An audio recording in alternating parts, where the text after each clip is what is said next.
Okay, when we lived in Kolonkovac, which was the outskirt of Trieste, up with these people there, it was like, let's say the homes are like this, and we were like in a corner here. So all these people are around us, and we had not too much room in there, but it was one room like over here you probably would call the mud room or something, a room, and you can't put anything. One day I opened that door, there's a big snake in there.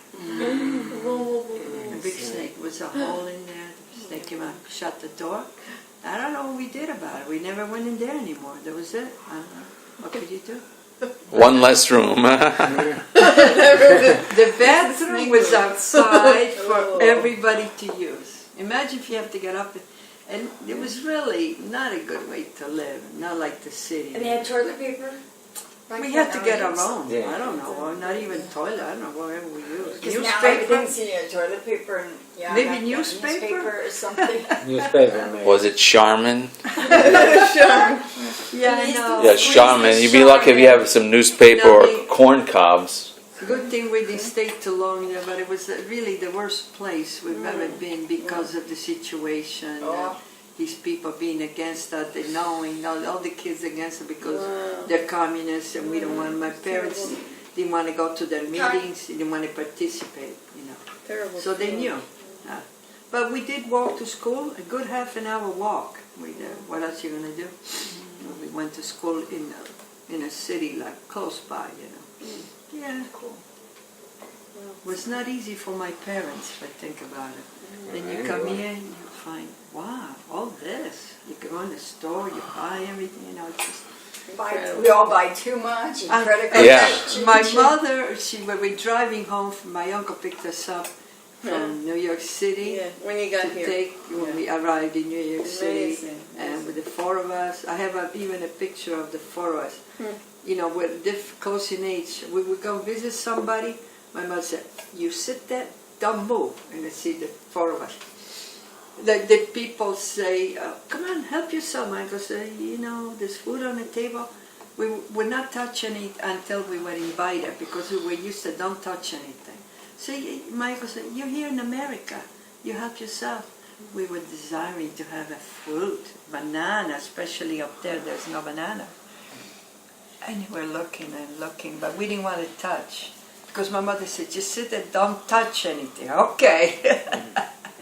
So we were very strict with us. So my uncle said, "You're here in America. You don't have to wait for somebody to tell you, help yourself." And so we go for dinner, the table full of food by my uncle. You got to help yourself. So we learned to do that. Wasn't it kind of like in Italy? They have to like offer you like 3 times. Do you want some? No. Yeah, no. You want some? No, I don't want. What? Okay. No, it's true. They kind of not. I mean, you feel like you need to be invited a couple of times. Right. But here, so this is America. They offered it to you once. Nobody's going to tell you. You just help yourself.